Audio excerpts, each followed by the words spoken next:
Everyone believed in the pastor's miracles, but only the newcomers was always testifying to his miracles. To me, it looks like something isn't right, but my curiosity led me to a secret so dark, exposing it would set the entire town ablaze. Miracles or manipulation? Let's find out. Once upon a time, in the busy town of Umuleke, where church bells rang out in harmony with daily life, the news of a new church called the House of True Wonders spread like wildfire. Everyone in the village always speaks about the miracles and healings.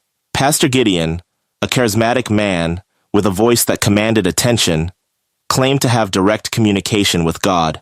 His powerful sermons and miraculous healing sessions drew people from far and wide. On Sundays, the church filled to capacity with hopeful souls, desperate for divine intervention. Rumors of Pastor Gideon's miraculous events spread quickly. People spoke of the lame walking, the blind seeing, and barren women cradling newborns. But to the observant few, one detail stood out. Only new attendees ever received these blessings. For a time, this peculiarity was overlooked as the congregation grew, captivated by the hope Pastor Gideon promised.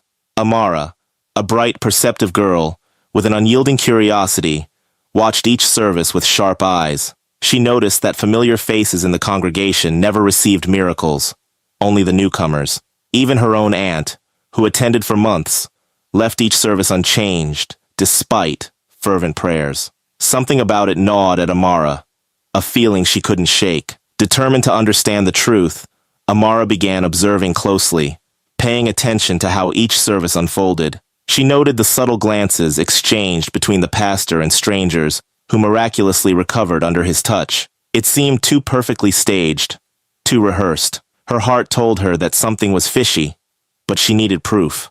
Amara confided in her friend Chica, who, though skeptical, agreed to help her investigate. They watched from a distance as Pastor Gideon interacted with his followers after each service. He moved through the crowd with an almost theatrical grace, dispensing blessings and words of hope. Yet his eyes never truly reflected the kindness in his voice. Chica soon voiced what Amara feared. What if these miracles are not real? What if he's tricking us? The question hung in the air, unsettling them both. They decided to keep their suspicions quiet for now, aware that accusing a beloved pastor without evidence could turn the town against them. One day, Amara heard that her childhood friend Ngozi had fallen seriously ill in a neighboring village. She set out on a journey to visit her, hoping to bring comfort. The dusty road was long, flanked by towering trees that whispered in the wind. As she approached the village, she noticed a familiar figure emerge from the shadows of a secluded path. It was Pastor Gideon, but he was not alone. He stepped out of a small, thatched shrine surrounded by charms and talismans. The air seemed thick with a power that made Amara's skin prickle. The herbalist, dressed in traditional robes, waved him off with a casual farewell. Pastor Gideon's eyes locked onto Amara's in shock, a brief flash of panic crossing his face. Caught in an awkward stare, Pastor Gideon quickly composed himself and approached Amara. His tone was smooth, almost soothing. "Amara, you must not misunderstand what you saw. I can explain everything," he began, but the urgency in his voice betrayed him. Amara remained silent, eyes fixed on him, heart pounding. "You're a clever girl, Amara," he continued, a forced smile on his face. "If you keep this between us, I promise you a life of comfort, money, influence, whatever you wish." His words left a bitter taste in her mouth. She felt the weight of his offer, but knew she could not be bought. Without another word, she walked away, leaving the pastor's voice trailing behind her, like a ghost.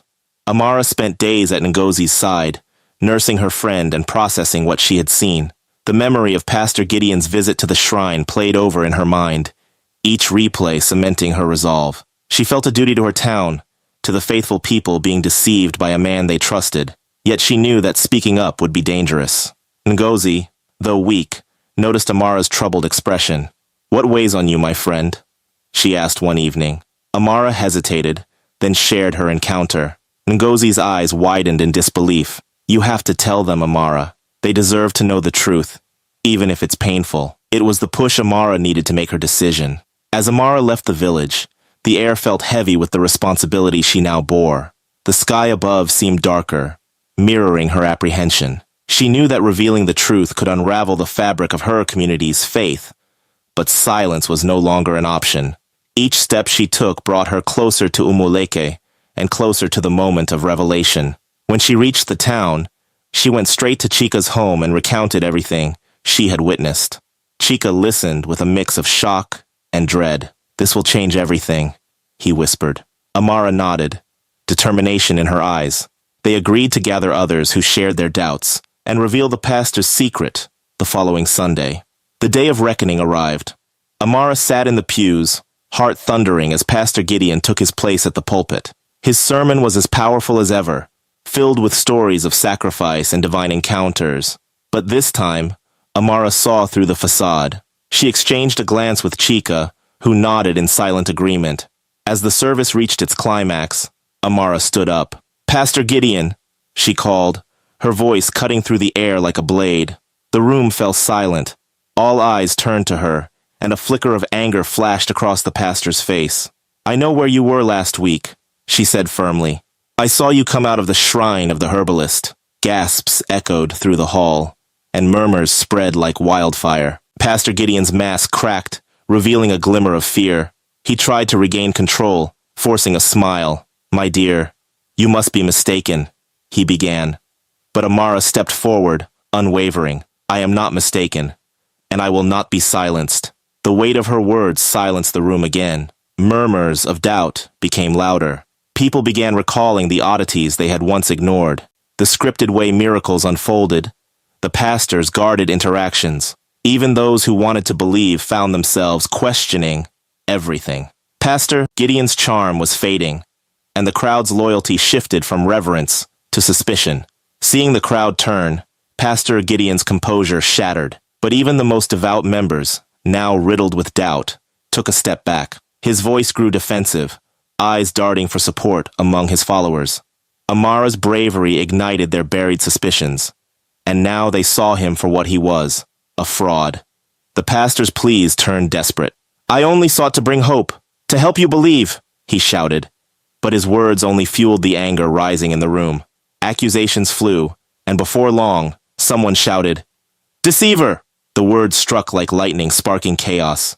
The once devout followers surged forward, their faith crumbling into rage.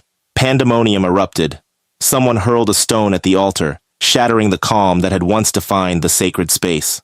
As shouts filled the church, others followed, breaking pews and smashing windows. Pastor Gideon, trapped and overwhelmed, attempted to flee, but found every exit blocked by a crowd demanding justice. The chaos spilled into the street, where people dragged out furniture and set it ablaze. Flames licked up the wooden walls, devouring the building that had once been a beacon of hope. Amara and Chika stood at the edge of the crowd, watching as the fire illuminated the night sky, a testament to the power of truth and the consequences of deceit. The town gathered in stunned silence as dawn broke over the smoldering ruins of the House of True Wonders. The air was thick with smoke and unspoken thoughts. No one spoke of the pastor's fate. Whether he escaped or was consumed by the flames remained a mystery. Amara felt a strange mix of relief and sorrow as she watched the embers glow. Elders held impromptu meetings, discussing how they could rebuild a trust and faith without falling prey to another deceiver. Chika squeezed Amara's hand and whispered, "You did the right thing." She nodded, a tear rolling down her cheek.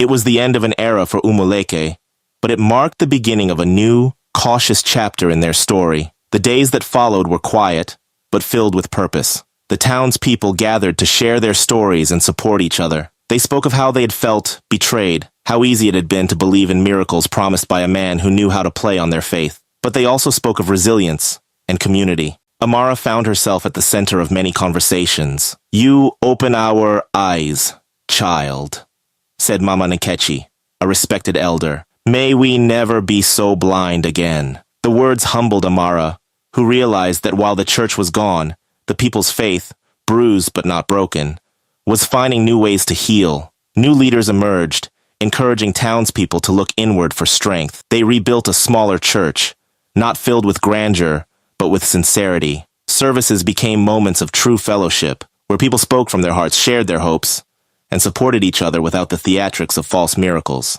Amara and Chika attended, feeling proud that the town had chosen the path of honesty. Trust, they realized, could not be forced. It needed to be earned, nurtured like a fragile plant. And so, the town of Umuleke began to thrive again, not under the shadow of deception, but in the light of their shared truth. Months passed, and life in Umuleke took on a peaceful rhythm. The community's new leader, a humble man named Elder Abuka, guided services that focused on genuine acts of kindness and faith without spectacle. Stories of Pastor Gideon became cautionary tales told to children, reminders of the dangers of blind faith. Amara felt a renewed sense of purpose. She continued to help her community, knowing that vigilance and honesty were the strongest shields against future deception. The town would never forget the fire that exposed the false prophet, but they learned to look beyond smoke and mirrors, seeking only the true light that guided their hearts forward. Pastor Gideon's downfall is a reminder that manipulating others for personal gain will eventually lead to negative consequences. Deceit not only harms the deceiver, but also damages trust within a community.